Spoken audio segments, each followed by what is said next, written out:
right. Hey, everybody. Very excited about this week's podcast episode. We have a very exciting guest, Ben Miller from Sunfire, Chief Business Officer of Sunfire. Industry superstar. Absolutely.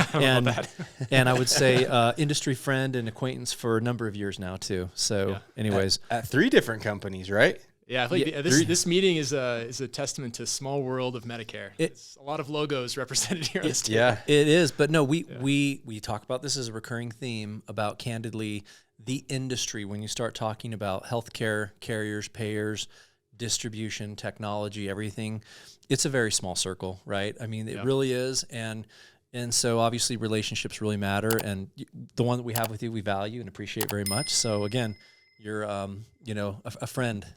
So appreciate you having on the podcast. I'm glad we could finally make it work. So why don't you take us through kind of then to that point, your how you got into the industry overall, the health insurance industry, and then like your brief LinkedIn career synopsis and how you ended up at Sunfire. Yeah, I'll give the Spark Notes version for all listeners out there. So I live in Chicago. I have a 2-year-old that keeps me busy, and just an amazing wife. I started my career as a management consultant. So I worked at Deloitte Consulting, nothing to do with healthcare. It was oil and gas, manufacturing, strategy type work. I did that, got tired of the Monday to Thursday travel grind of being a consultant. Had a friend of a friend connection into Go Health at that point. This was in early 2016. Came in, met the founders, hit it off, had no idea I couldn't even spell ACA, let alone know what the business was. So came in, ran corporate strategy at Go Health for a couple of years, moved over to run all of the external distribution and the downline business at Go Health, and ultimately became Chief Growth Officer there for a number of years, running all commercial, external relationships, and all new revenue into the business. That was during the rise of the machine, right? So you were in critical position there as they asserted the dominance and grew to their prominence. Yeah, it was a lot of growth in a very short period of time. So we took that company through a couple transactions, took it public in 2020, and ultimately decided to go, kind of missed the earlier, hungrier startup days of Go Health. So moved in 2022 to Zing Health. I know you guys just had Marcel Gaffing on the pod. He was actually the first person I called when I took the job offer and got him over from Humana. Just an incredible person. It's awesome. And so I was Chief Growth Officer at Zing Health for a number of years. Grew that business from about 1,000 members to when I left, just about 11,000 members in a year. Fine-tuned the strategy around CSNP, which I am still very bullish about. Maybe we'll talk about today. Yep. Good. And then about 4 months ago, after many conversations, finally landed at Sunfire. I've known Dave Graff, the CEO, for a very long time. Great friend in the space, and it's just a good bringing together of my prior worlds. So glad to be here. Awesome. Yeah, I was just gonna say, we've what was it about Sunfire? Obviously Zing was kind of on the up and up. What was it about kind of making the switch from a carrier to more of a tech platform? What was it that you liked as far as opportunity there? Yeah, I mean, if you think kind of where Sunfire sits in the space, it really is the technology platform that stitches together all of my prior worlds. So it stitches together the broker world from Go Health, the carrier world from Zing. It's really the platform that brings both those worlds together. So it was a really natural fit for where I've spent most of my life in Medicare.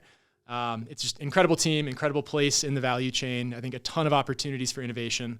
And again, the whole business was originally founded to be, the best tech platform by brokers for brokers who really understood the nitty-gritty industry that we all live in. Yeah, so it was not a bunch of Silicon Valley founders that decided to live in Medicare. Right. So walk us through. I think listeners would appreciate knowing kind of the evolution too. Obviously talking about like your journey, your background, but also Sunfire. They've been in the news, recently. Now Sunfire is like a staple. It's just a very household and common name in our industry, but it wasn't always that way, right? I mean, can you walk us through a little bit of the evolution of Sunfire too, and how you guys got to where you are today? Yeah, totally. So the business was built by some really talented founders in the 2016, 2017 era. So really not all that long ago when you think about the history of a business. So the business was built really by some technologists who decided there's got to be a better way to quote and enroll Medicare, and how do we find a better process for those apps to all funnel through. A lot of the Not the suitcase rolling like lots of books and trying it to turns get out them all out. paper apps maybe aren't the best way long term to write quality business, but and so they kind of had the same thesis that you just mentioned, Dan, of this is, I think, has become a utility in the space, and they kind of had that vision back in 2016, 2017, where that wasn't quite as obvious as it is today. And so they grew the business quite well. And then, as I mentioned, Dave Graff, who is the current CEO of Sunfire, and then his partner, Kevin Waldman, who were executives at Transact, again, broker background, decided to buy the business in 2019, 2020. And ultimately, it's been up and to the right since then. So when they bought the business, about 700,000 apps were flowing through the platform. This year, we'll do just over 4 million. Wow. So it's approaching 50% of Medicare Advantage will run through Sunfire. That's just a testament, I think, to the team, to the technology, but we're staying hungry and humble. Wow, say that again. I think you need to repeat some of those numbers. Like 4 million? Yeah, we'll do That's over half of the MA enrollments? Yeah, we'll do over 4 million apps through the platform this year, which depends on how you size the market. 9 to 10 million total Medicare Advantage apps likely will happen in the space. So we're approaching half of Medicare. It's incredible. It's incredible. One thing we talked briefly about at lunch is Agent Boost was a very early adopter of Sunfire. Right. And in fact, Dan and I credit Sunfire as part of our growth and why we've grown so fast over the past 5 years, because when I came back into the space and started working with Dan, and I started recruiting all across the country, one of the things that I noticed was here in Utah, we had a high caliber of broker, and it was very difficult for to compete in this little space here in Utah, Small Lake City. We've got 650,000 Medicare beneficiaries, and there's more Medicare beneficiaries in Houston than the whole state, right? So we were looking for a tool to do so compliantly. And at the time, it was, we got turned on early into Sunfire because people don't remember, but tech wasn't approved or wasn't really proliferated in the Medicare space, specifically on the Medicare Advantage space, until pretty much very recently. Right. And so we were an early adopter of Sunfire and selling that to agents with our CRM, which is Go High Level, pair it with Sunfire, which has now both have become very industry standards, but we were really the ones that proliferated that across the industry, which a lot of people don't know. And Sunfire giving access to our agents to be able to have a compliant enrollment tool way back when was one of the keys to our growth. And we had that in place right before COVID hit. And so it was just a serendipitous, we started seeing the trend that, hey, Medicare beneficiaries don't necessarily want you to, Mima, to come out to your kitchen table and make this big old thing about it. They just want somebody that can help them and do it proficiently. They're used to buying stuff on Amazon. They're used to the internet.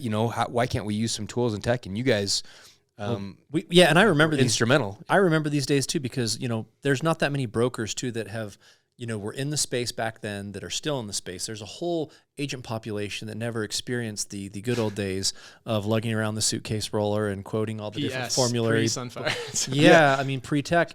My favorite's taking out the formulary of multiple books and trying to hold multiple books on your lap and go through and find these medications. Oh, that's a tier 3 on this one, and this book over here, it's a tier 4. And I don't think we're not really giving Sunfire due justice because there's a whole lot more. But early days, I would say too, one of the biggest things that really set Sunfire apart was that text to enrollment platform. They were way ahead of competitors in the space. I mean, you guys do have competitors out there, but they are not nearly up to par as far as tech tools, features, functionality. Definitely, you guys are the market leader. And even back then, I still remember when we were shopping different enrollment tools and where we were going to land and stick with a platform. The dual population in particular, where you go, look, these people have phones, and if you want to, other competitors were like, oh yeah, you send them an email, like a DocuSign. It's like, guess what? I got news for you. This dual eligible, they're not going to go sit in front of their PC and pull up, the application that you emailed them. But they do have their Obama phone that we can text them. And then of course they can complete the enrollment. So that was huge for us even back in 2017, 2018, back in those earlier days, which was great. No, I mean, it's been, I think, in Sunfire's original DNA, which as we grow, it's important that we don't lose this DNA, as we were, a very, very broker-first technology where, we were just as good. Again, we're a technology platform. We're not a broker. And so we're just as good as the users of the platform. And so feedback from meetings like this, and prior to this, I'm going to come home with 3 or 4 new ideas that I didn't have on my flight here that I do after our conversations today. So you do that with all of your top partners. And I think it just makes the platform better. So I think as we continue to build the business, It just is so incredibly important for us to not lose that DNA of what got us here, quick to innovate, solve real problems for our broker partners, and just make the platform better. It sounds simple, but it doesn't always operate that way. Yep. Yes.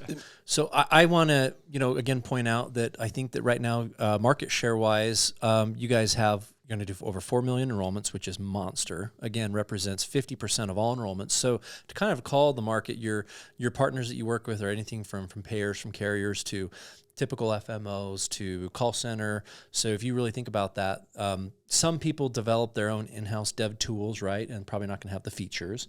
There's a few other smaller competitors out there, but as you guys continue to make some of your changes in your monetization models and where you're going in the future too, your addressable market, so to speak, is going to go from 50% to probably 60 to 70 to 80%. I would imagine that's obviously the roadmap, but if I do my job, maybe we'll get there. Absolutely. Well, yeah, I just wanted to kind of talk about, most of the agents and people are probably, familiar with Sunfire. It was interesting. I was just reading a thread today on one of these Facebook groups, and an agent was like, well, I've made it my whole career without using Sunfire, and I don't get why people always talk about it. And everybody kind of chimed in, well, it's because you haven't ever used it, Right. And that that's kind of how we feel as well. What are some of the current, today, June 2024, what are some of the features, values, benefits that Sunfire is offering that kind of set you guys apart from some of the other competitors?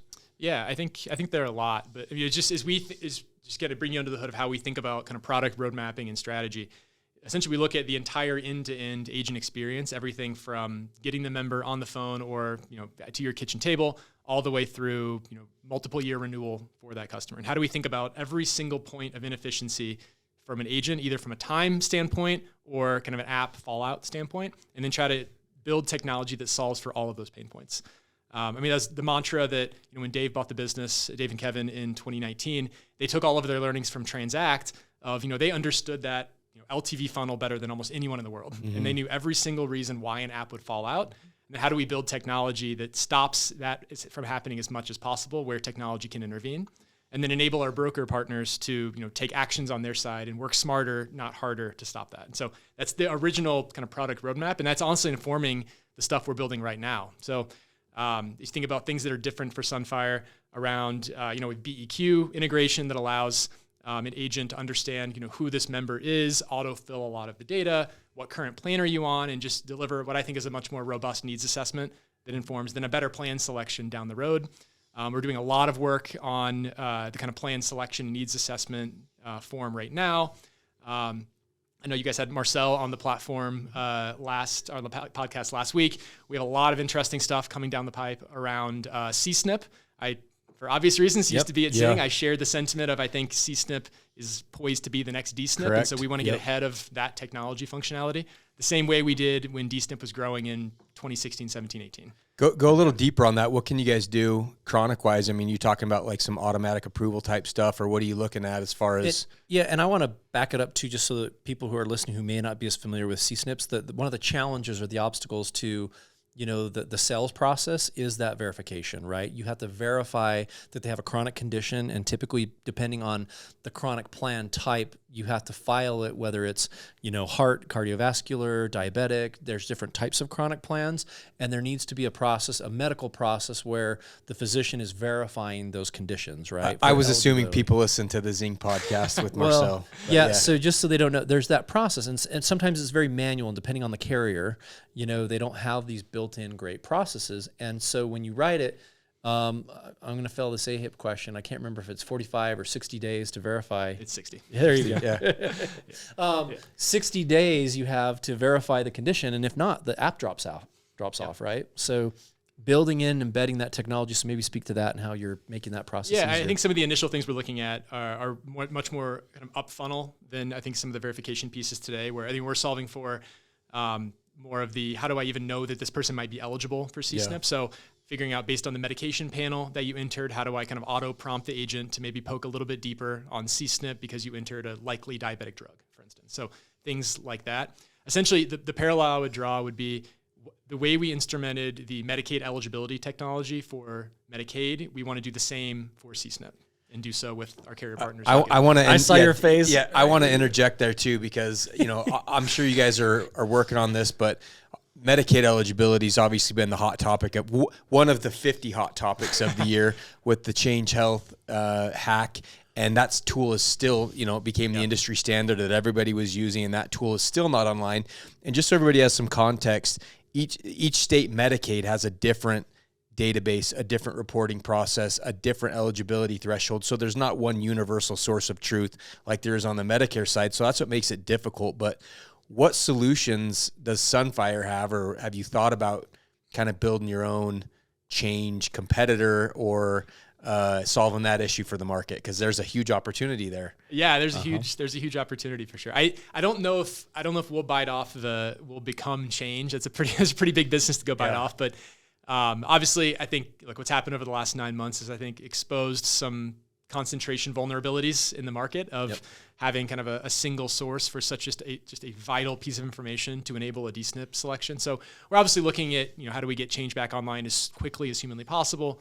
And then, do we need to have a backup and alternative if this were to happen again? So technologically, has that been an access point for you guys through Change with the eligibility? So you guys also had BEQ through them, and then now you've essentially lost some of the functionality there because of that as well? Yeah, obviously we've been impacted the same as a lot of health plans and brokers from the Change impact. Obviously we feel good about that coming back pre-AEP, but it exposed a flow that we weren't too keen on. So we'll have some backups there. What you don't know, Mike, is Ben and I had a conversation a few years back walking from oyster catchers back to our hotel talking about Change Health. I forgot about that, actually. Do you remember that? I do remember that. Yeah. I have a fairly good memory. Well, we've been early keyed in on Change. I mean, we were early adopters when it was MD-On. I don't know if you remember when it was MD-On. And before the rebrand. Yeah, and then they rebranded, and then they kind of consolidated Power, rose to the top, got acquired. Change got acquired by Optum, and then we are where we're at. But we are where we're at, and that is in a state of wanting to solve the problem, having higher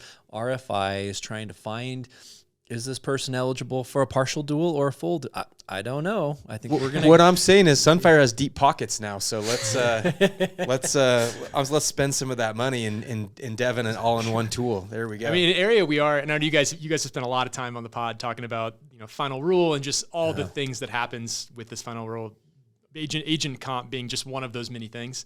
Yeah. But obviously, a lot of changes coming out with final rule around what that means from a DSNP eligibility and kind of a Medicaid access. So there's a lot of work happening on Sunfire right now on how do we get ahead of some question marks that are still around that area and ultimately enable folks to understand what Medicaid carrier the member is on to then inform what DSNP plan can and should I put them on. Yeah, it's not an easy problem to solve. Yeah, and to add even more color to that is I think you're referring to like SEPs next year and that's understanding eligibility and going like, okay, what state, and then what is their actual eligibility level that they have, and then what plans are FIDEs or HIDEs or they have a fully integrated, or they have a state contract, but just because they have a state Medicaid contract, they're not a HIDE or a FIDE. Do they actually have an SEP that's valid that we can use? I mean, there's a lot of have you got any clarity on that? Are you guys with building these SEP tools and trackers? Do you guys have any insight there? I'd say that we're in the early innings of what that will look like. So I'm not hiding anything. We don't entirely know yet. I think each carrier's approaching it slightly differently on how we can get access to the information. So, I mean, the route we're going is, we're going to listen to our carrier partners who obviously have large Medicaid blocks of business to figure out how we get exposed to the right information to build the technology we want. But I think it's like this, I don't want to downplay the severity of the issue, but this is what Sunfire does, like solving these problems and fixing it so that it happens on the back side of the platform, and then it pops for an agent, and it just allows the workflow to take place. Like, this is in our core DNA. We're going to solve this the same way we solved the other problems. It's just we got to find the right solution for it. And I will say, from what I'm hearing, though, just to kind of calm the market, so to speak, I am hearing that we're going to have some much better solutions and hopefully working products by AEP to be able to validate somebody's eligibility level. From what I'm hearing, so just so that. Or are you talking Change coming back online in an effective way? I'm just talking a bit from what I hear that brokers will be able to. That's the rumor we hear. We hope. We're customers as well. We're customers as well as users. Well, if it makes you feel better, that's the same talk track we're getting. So at least the story's matching. Yeah. That's what we're hearing too. And we're like, okay, well, I've heard that before, but we'll see. Exactly. So that's a big one. I think there's a few things I want to talk to too about the platform and just what separates you guys. for those who aren't familiar with Sunfire. If you're, first of all, if you're an agent or an agency that is not using the platform, you absolutely should. I will put my plug out there. Absolutely, it's a big difference maker. And number one, not just the experience and how easy it is. The RX data has been so spot on accurate. It's so nice to be able to delineate whether something, the pricing from retail preferred versus non-preferred versus mail order. I can't tell you how many brokers, especially independent agents out there, who really pride themselves on doing a great job for their clients, but because they're not using the technology and the tool. One of the common themes and elements that I hear in the marketplace a lot is people working and selling on the phone are stupid and crappy and do poor quality. And from the field agents, right? Yeah, and the field agents are like, I'm superior. I meet my clients at the kitchen table. I'm amazing. And those call center-based people are idiots. And the reality is, when those field brokers are meeting with a client and they're not punching in, which pharmacy are you actually getting your meds from? Is it the CVS? Is it the Walgreens? Is it the wherever? And are you doing a 30-day supply or a 90-day supply? They are sometimes not maybe doing an accurate job. Or able to compare all the available plans in a market and just get that exact, prescription cost right there as a jump off point. And then really show them and illustrate and say, hey, this is when you're going to hit the coverage gap. And we're not going to talk about the Part D, Inflation Reduction Act and all that. But, be able to show, hey, this is the month that you're actually going to, this is your cost month over month. And this is what it actually looks like, which you can do on Sunfire, which I really like. The user interface is so super user-friendly. I like the way you can filter some of those additional benefits to dial into different products. I mean, you guys have been taking a lot of feedback and been very intuitive, and it's very user-friendly. You want to go, and then I have one question because I want to add on about I think that there's a process behind that madness too. Again, you don't just trip into having the right functionality on the platform. I think you'd be surprised how many platforms, when you ask them, when's the last call, like Medicare Advantage sale call that you shadowed? And a lot of them have not done that.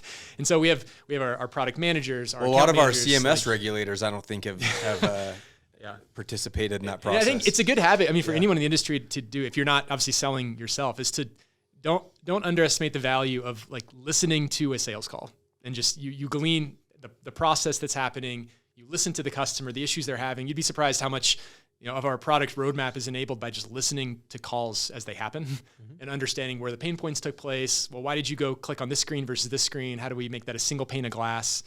And so I think I'd encourage everyone in the space, if you're not selling yourself, like go listen to calls. You just learn more about that than any other method. Yeah, what I was going to ask you about was when you do enter the meds through Sunfire and it ranks based on affordability of medications.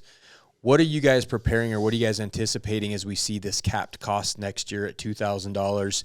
Deductibles are going to be $590. So I think a lot of people are going to make prescription drug-based decisions based around if and when and how fast they're going to hit that deductible. What are you guys forward thinking for next year about scaling and ranking those?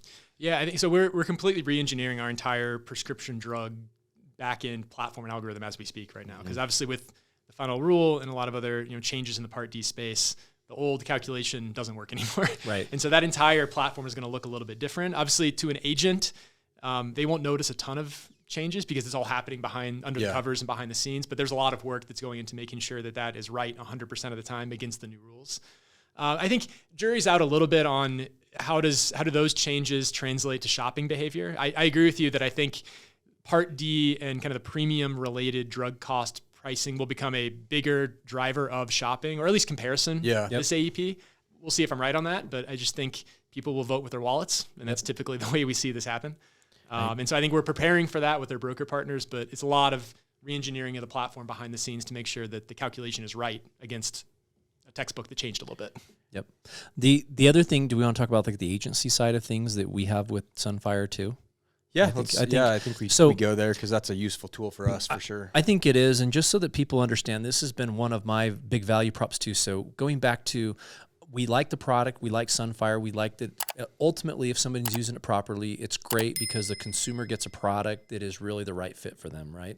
I didn't say best, I said the right fit for them, okay? Also, the broker experience is great, but for us as an FMO or an IMO or call center, whatever, however you want to classify who that agency partner is that you guys have a contract with, We like it because we get a lot of insight on all of our downline distribution. We get to see, and actually, I think this is probably enlightening for a lot of brokers who maybe don't know, on the back end. So number one, we know that those apps are transmitted and processed every single day to the carriers. What we like is that we get a daily batch report on every single successful and pended app, or what the reason was on our SFTP feed. So daily, we're able to address problems very quickly.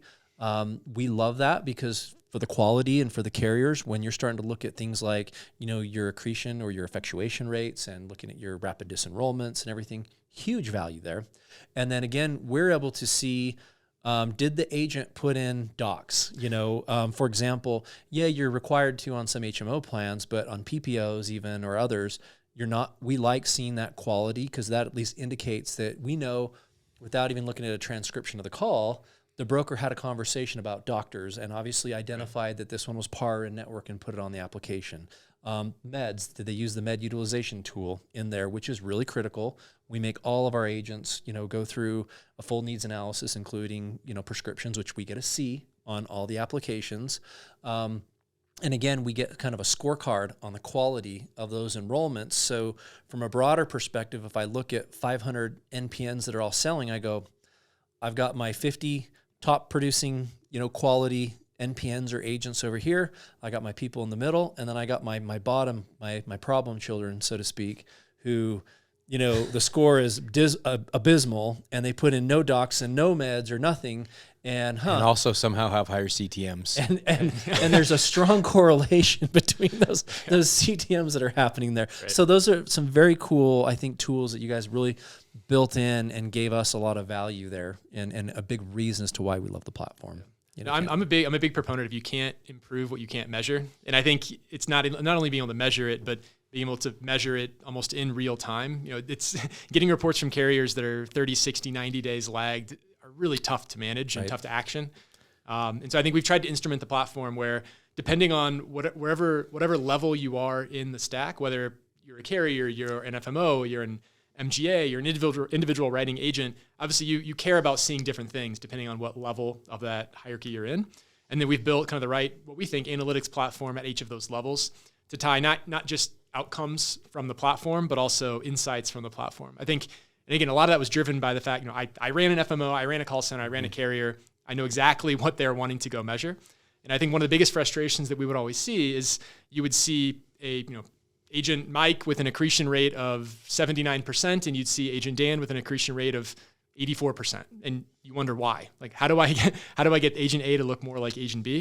And until you can really get down to the nitty-gritty activity level detail in the platform, it's really difficult to root cause what this agent is doing differently without listening to all their calls. Yep. Right. So understanding if maybe Mike is putting in doctors 90% of the time and Dan's doing it 70% of the time. Okay, that's something to go start and look at QA. So I think every activity in the platform is tagged and then made available in the analytics platform that allows you to be more surgical and not approach it as a peanut butter spread. Yep. Question, you've had some, Sunfire has emerged to be, obviously you're doing 50% of the MA enrollments being the dominant player. There's a couple of competitors, Ascend Broker announced that they're going to be going a free-to-broker platform, and you even have Health Sherpa that's talking about getting into the MA enrollment space. What do you think about competition entering the marketplace, and what is Sunfire going to keep doing to differentiate yourself and kind of remain the market leader there, so to say? Yeah, I mean, I think the answer kind of stays the same as what we've always done. I mean, I believe end of the day, the best product will win, and Sunfire is going to be the best product. And so all we're going to do is continue to put our heads down, build what we think is the most innovative product, stay years ahead of the competition in terms of functionality, and trust that process, the market will speak for itself, which thus far it has. Well, the one thing I would add to that too, and just being a small operation or outfit, like we have our own little tech team, and when we go to dev things out, the one thing that I've learned as a business owner that I will just be happy to share, things take twice as long as you think they will or more, and they're twice as much or more. Like that's just usually the general rule of thumb. Yeah. My experience is that like you're always like, oh, that shouldn't be too hard. Like let's get our tech guys together. Let's talk about this. The deliverable is never like exactly done when you think it is, and it's not as good, and you have to go through more iterations and spend more capital. And so I think that's always something that's a big consideration too, is that when people see on the surface and they see all these great built to market products, they don't understand what actually went into creating those products. You know what I mean? And that experience. And I have a better appreciation for it. So I would say thank you. The other thing I would say is every once in a while you do have carriers that choose not to use your platform, right? And I think typically the most common thing is it's cost, or it's cost prohibitive or something like that. Is that typically the only reason that you're seeing carriers or payers not wanting to get on the platform? Yeah, I mean, obviously, as you start getting into some of the really small regional plans, I mean, we have over 100 carriers on the platform today. Yep. So the vast majority of the market-place is represented. What percentage of that is? I should know that. It's over 90% is represented on this. And so there's obviously outliers that where every year we have. I mean, candidly, we have more demand to get on the platform than we can supply to build it. That's awesome. And so obviously we're working with our carrier partners to go prioritize, who wants to be on, what the broader use case is. And I think most importantly, what carriers do our broker partners want on the platform? That's probably the biggest demand prioritization that we have is who's going to go sell it, and is it worth it for us to go build it? But yeah, I think we'll continue to add carriers to the platform because we have to be the best choice platform out there. But that's kind of the place that we see it today. Yeah, and walk me through, what does that implementation process look like, just for people to understand? Usually you engage with a payer, and then there's some, I don't want to say due diligence, but there's kind of a little bit of a back and forth. You have to scope out, obviously processing and sending enrollments to them. What does that look like from initial conversation to actually a go live date? Yeah, we've got the process down because we've done it over 100 times I think it's a pretty well-oiled machine. So usually from first conversation to first app, I like to say, is anywhere between 4 to 7 weeks. A lot of it really depends honestly on how sophisticated the carrier is with the file feeds that they have, their ability to do APIs, other technical considerations. But typically it's a fairly quick process. If you think about how the platform is actually instrumented with a carrier, there are a number of file feeds that we get on a regular basis. They essentially feeds the guts of the Sunfire platform. So we're getting all of their plan benefit files. We're getting all the formulary files, which feeds, as we talked about, the kind of RX decision engine. And lastly, we're getting all of their provider and their network files. So those kind of 3 core files then feed the core platform. And then our engine essentially spits out where to the agent it looks apples to apples to all of the other plans, when in reality the types of files we might get might be very different from each other, but we're standardizing it into the platform. So are you guys dependent on that particular payer or carrier for their feeds then? Yeah, I mean, the core feeds are all from the carrier. We obviously have a lot of different data feeds that are kind of separate from the health plan that help power just the platform itself. But we do still have a carrier integration with every carrier on the platform to deliver that data. One thing that I'm going to add there too, to make sure, because I hear from agents our agents use Sunfire quite a bit, and they talk to us, and every once in a while they're going hey, this provider thing isn't matching. I'm going to give you a good example of, you guys are getting a feed of provider network from them, typically. So the data is only as good as what they're providing you with, number one. But number two, you also have carriers, I guess I won't name names, but I know of a carrier that specifically will distribute to the local broker market a spreadsheet every month and say, use this spreadsheet as your lookup for providers, because this is accurate. And if you go to our URL to look up our providers, it's not updated, not accurate. So brokers, use this spreadsheet to validate your providers. So the point being is, if the carrier or payer is not updating their URLs and providing that feed with updated real-time data, then it's not going to be accurate. But that's not the platform or Sunfire's fault. That's because that carrier or payer is not updating their internal systems typically. Yeah, and I agree. And I think the way we look at it is there's both the source and the frequency have to match. Yep. So if you think about so carrier A, if they have a source of this database and they're updating it every day, we essentially are working with the health plan to make sure that their source that they're giving Sunfire and the frequency with which they're giving that file matches.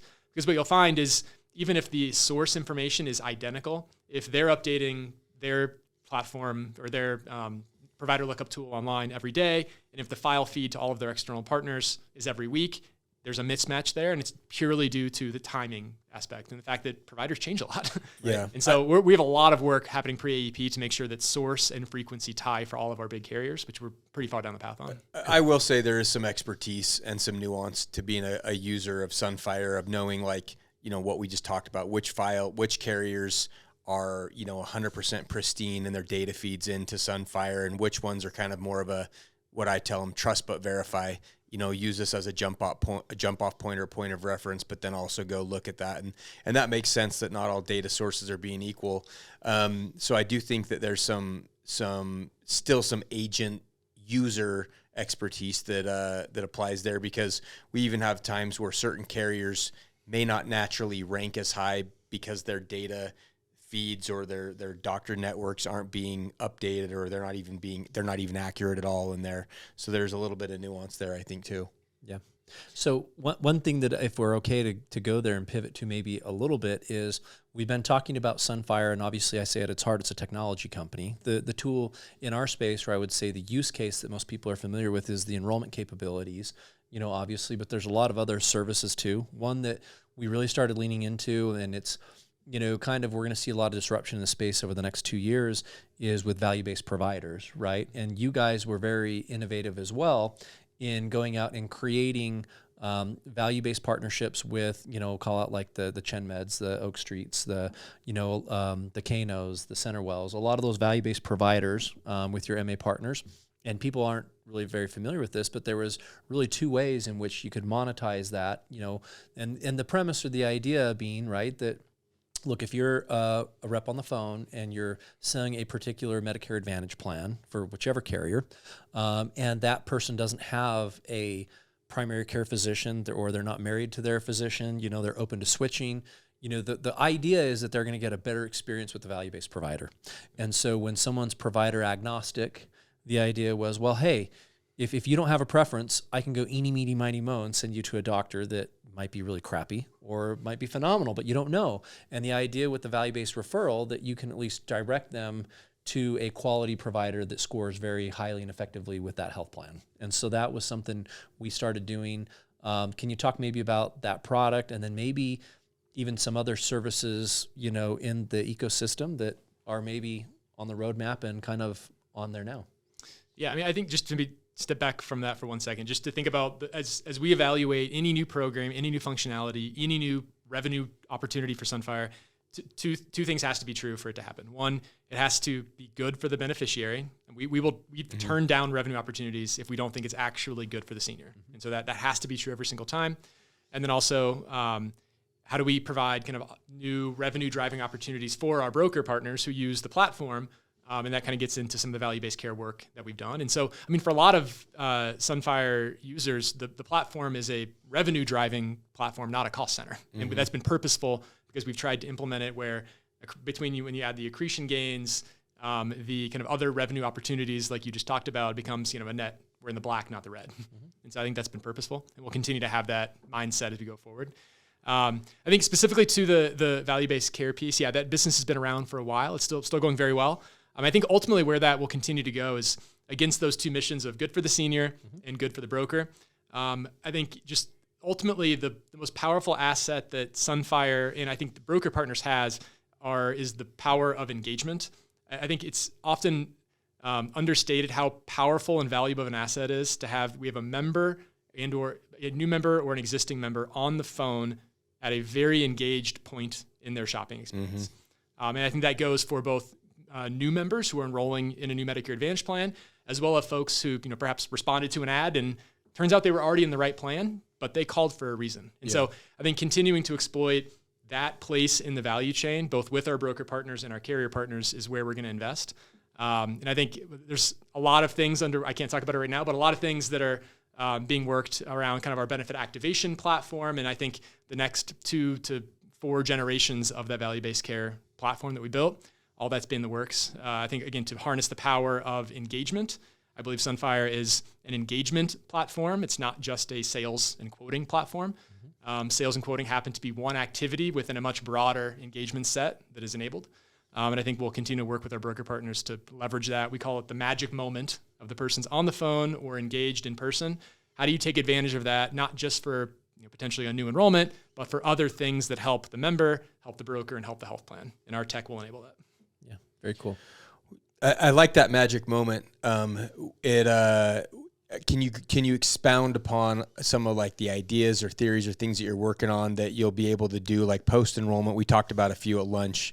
Maybe as far as like some opt-ins to other things, or where do you foresee like the new HRAs since brokers aren't going to be compensated to do them, maybe that's an opportunity there for Sunfire. Yeah, I mean, I think, and I'll even speak to my my Zing days at Medicare. As most folks who are listening to this probably know, the normal workflow when a new member is created for Medicare Advantage is the broker submits the plan. They oftentimes hang up. 3 to 10 days later, the carrier starts an outbound call campaign or campaigns to do a welcome call, to talk about mail order pharmacy, to optimize benefits, to change their doctor, to schedule. It's a very cumbersome member experience. And so I think the value prop of leveraging the kind of point of sale magic moment and a trusted advisor in their broker to go and take these other actions and kind of do so in partnership with Sunfire. That's where I think the future world is all going.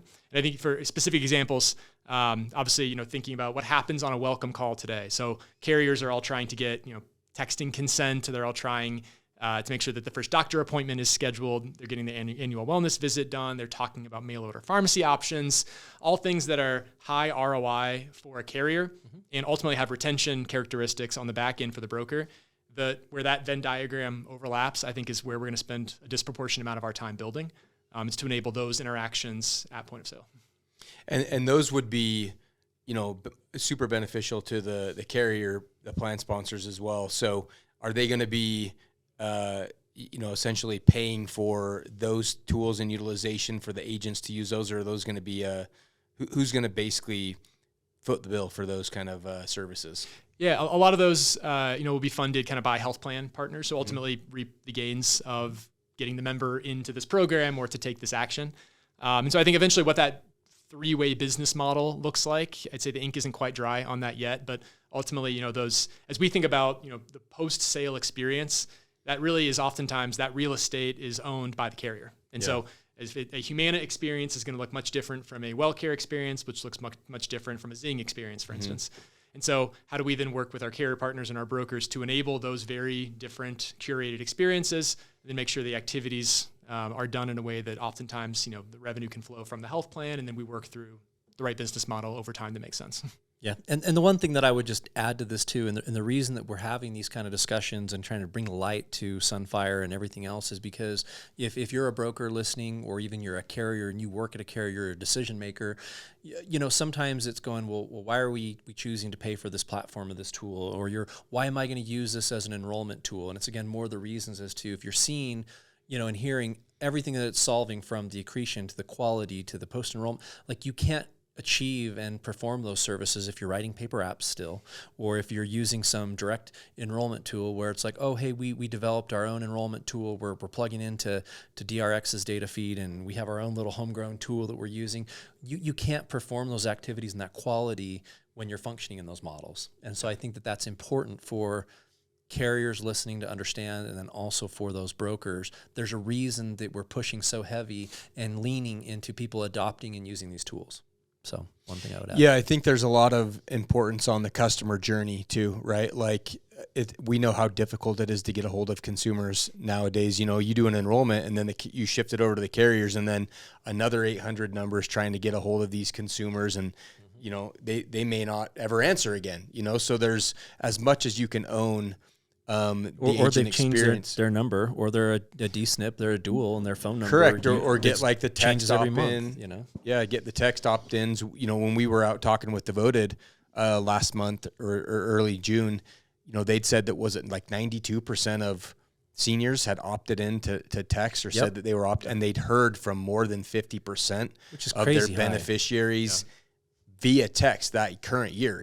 So we just know that there's a lot of rules and FTC and FCC regs that we're all navigating, and I think NTCPA. NTCPA. I mean, a lot of 3 and 4 letter regs to navigate. So, I think there's what about other additional monetization opportunities for agents? That may be available in the future. So I know we've talked about some of the dental and the standalone things. Maybe we could expand on that. Yeah. So I think when we talked a lot today about, we'll call it the core Medicare Advantage workflow, which is obviously the majority of volume through Sunfire today.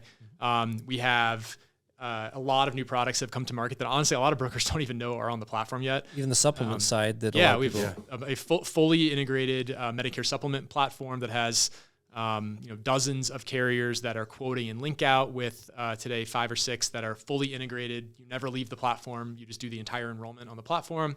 We'll have Mutual, United, some other pretty big names coming to that over the coming couple quarters.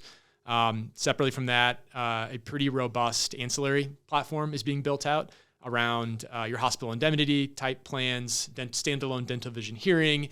Essentially thinking about it, how do I, again, get to a single pane of glass for, like to refer it to for our broker partners, avoid having 3 monitors up with 7 screens of other carrier portals and just get it all into Sunfire. That's like the vision we'll continue to build towards. And I think ultimately having more products with that customer, as you guys know, has different retention characteristics. Yep. Correct. And obvious, commissions, revenues to our brokers. I think that's so key because obviously from my perspective, even I'm going to be having this parroted conversation with so many brokers and agency owners over the next 6 to 12 months where I'm saying, hey, why aren't you selling these other ancillary products and attaching them to your sales? What's your attachment rate? Do you even know your attachment rate? Are you positioning this in your sales presentation?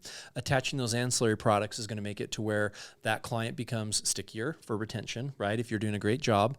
And also that extra revenue, to Mike's point, that a broker might be making from those ancillary sales. Well, guess what? That's like your retention budget. That's your sales and marketing budget. That's that's that revenue that you're going to use not to buy the extra boat or the car or whatever. That's the money you're going to use to continue to grow your business, right, and retain your business. So I was always a big proponent too. I forget who ultimately told me this, but it was if you don't talk about some of these products, somebody else will. Yeah. And so if you leave the door open, somebody's going to walk through that door. And so I think part of our vision for the platform too is to enable that door to close as many times as possible for users of Sunfire, because you're not starting a new app each time. It's perhaps if you finish your Medicare app, we already know who this person is. You don't need to start from scratch. And so we can pre-fill a lot of the other application where it's a much quicker process to go and submit the second or third app for that same consumer. I think that single pane experience is really the key there because, there are certain carriers, like let's go back to the supplement side of things, which I think is a really underknown, underrated thing for you guys to have all in platform there, because I know there are certain carriers where if I saw a quote like on CSG and I'm like, oh no, I do not want to have to go to that carrier's website and actually navigate that application system there because it's just a nightmare, you know? And so I think that makes the supplement process much more enjoyable to actually write and quote those, but also those ancillary products when it is able to be visualized on a single pane, and you can put in, the customer's demographic area and have almost like you've done with the MA carriers, have like some easily comparable tools. I think that makes it much easier to sell, because what happens is a lot of times agents will just become a one-trick pony, right? They know I learned this one ancillary carrier and I know this attachment rate, this one pitch, but if that doesn't work, then I got nothing, because I didn't go learn these 3 or 4 other carriers that I have access to quote and enroll on as well. And I think we tried to build the platform too as we rolled out MedSup again, I mean, you guys know this better than anyone. As you get down a MedSup flow, there obviously are some knockout questions where we've built it where it's very easy to go back and forth from MedSup to MA or MA to MedSup as you learn more about who this person is, as you get deeper in the needs assessment, and you're not starting over and re-entering information each time. And so if you get halfway through the process for MedSup and find out maybe this person is a smoker over this age and they're just not going to qualify for this plan, you can then immediately pivot to Medicare Advantage and you're not starting over. All that already fed in, and you can immediately get to a quote to understand the differences. And one maybe final plug that I would add before we end too is also you mentioned it back a couple years ago. Was it 2 years ago or 3 years ago that CMS on Medicare.gov, brokers were using Medicare.gov and creating logins and storing all of their client and customer data using Medicare.gov. Was it 2 years ago or 3? Still, it was, but they were storing it there, and then there was they basically cut off access or changed it, and where suddenly brokers had put 1,000 of their clients, where they saved their Medicare.gov profiles with all their meds and everything else. And I'm going, that seems like a you problem, because we use Sunfire. And, if the agents do a great job doing the enrollment, and let's say they talk to somebody in 2023 and Aetna was the correct plan for them at the time, and they saved their doctor and they saved their meds and everything, then they have a customer profile. And then when they talk to their customer, that AEP, they quickly pull up the profile, they see everything and go, oh, hey, it looks like, are you still seeing Dr. So-and-so? Yes. Are these your medications that you're taking? Yeah. And that does a couple things. Number one, it saves so much time because they already have a customer profile built in Sunfire. Servicing becomes like a breeze. It's a very quick. The other thing is it instills trust and quality in the consumer, right? To where they go, oh, holy crap, this agent actually knows me and my situation, and they know where I'm accessing care and the medications I'm taking. I mean, the amount of credibility that adds for the broker is insane. So again, I think those are other features that are maybe underrated, that maybe brokers who are listening, that's another reason, if you're using it, make sure and put in all the freaking medications and the doctors and actually use it like you should, because it's going to save you time and energy down the road. 100%. So, and I'm just thinking about this very cataclysmic, this crazy foobar of an FEP that is, of AEP that is in front of us this coming year, and the amounts of service-related calls that brokers are going to have to do. Boy, if I'm you and I'm a broker, I might even be already reaching out to my clients and having a proactive conversation and start building a profile for your clients and logging into Sunfire and putting in their doctor and their meds just to save that customer profile and be prepped so that when you're an AEP and you call them, you're locked and loaded. You're ready to go. Okay. Kind of adding on there and just maybe ask you, so does Sunfire have any plans for maybe a more robust CRM type of client journey? Because Sunfire acts like a back end, we're saving that customer journey, but where it doesn't have any, sort of communication front end. So a lot of agents use, Radius Bob or Agency Block or, Go High Level or whatever for CRMs. Have you guys ever thought about like maybe going a little deeper on CRM customer journey stuff? Yeah, we've thought about that quite a bit. I think the stance we've taken to date has been much more, we want to meet our broker partners where they want to be met, and we integrate with all of those CRMs, as opposed to, we have a Sunfire CRM that we're going to push as our preferred down to our broker partners. I think it's a subtle, nuanced difference, but I believe in that difference. And so I think we're going to continue to take the stance of if our core broker partners have CRMs that they're using, you don't need to swap it out for ours. Let's integrate into yours so that it's a seamless experience for that. I think that's near term where our focus is going to be. And we have too many other expansion opportunities in front of us. I think that's just like to Ben's point. Let's just pay a fee for an API, and let's just click a button and have that, that data just API over and feed that CRM. Yeah, right? Exactly. Yeah, switching out of CRM there's a lot of switching costs there. So let's just do an API. Let's just click that button. Let's feed all those fields over into the CRM, and let's just have a good day. Exactly. So before we wrap, what else do you want to, let brokers know about the future of Sunfire, roadmap, agency partners? What else should people know about Sunfire? Yeah, I before you answer that, I'm excited. We kind of have I think a behind the scenes view of some of the things that are happening. Like we get excited about it. You know what I mean? So what do you want to leak out? Yeah, we get very excited about the future. So anyways, we're very up on it. But. Yeah, no, I think, we're obviously we have a lot of product releases that are happening before AEP that, we'll communicate out over the next 2 to 3 months. I don't want to be mum's the word, but there's a lot of releases that are happening. I think the only thing I would leave is just, Sunfire is going to continue to do what it's always done. I think there's a lot of disruption that's happening in the space right now. I'm a big believer. My team's heard me say it a million times. Disruption favors the nimble. Sunfire is going to continue to be nimble. You guys are going to continue to be nimble, and business models pass forward will present themselves, and those who reach there first will win. We're going to keep our head down and build the best product we possibly can. There's a lot of noise in the space right now, and we're going to try to turn that chaos into opportunity for our partners. Perfect. Well, we love it. Thank you, Ben, to kind of sign off. We really very much appreciate the time. Just so everybody knows, traveling out here, spending a day or two with us, it's a pretty big time commitment. So again, we really value it. We appreciate it, and thanks for coming on. Oh, I love it. Thanks for having me here. Really appreciate it, and you guys should really be on Sunfire, utilizing it in some way, shape, or form. Hey, you didn't plug for subscribe, Hey, do this. We're getting noticed that 7.5% of our listeners are actually subscribed, which is an increase from when we started plugging it, but. If you're a lurker and you've listened more than a couple times, please subscribe. It helps us keep the algorithm going and fuel to keep this thing going. Yep. So cool. Appreciate you guys. Thanks, Ben. Yeah. Thanks guys.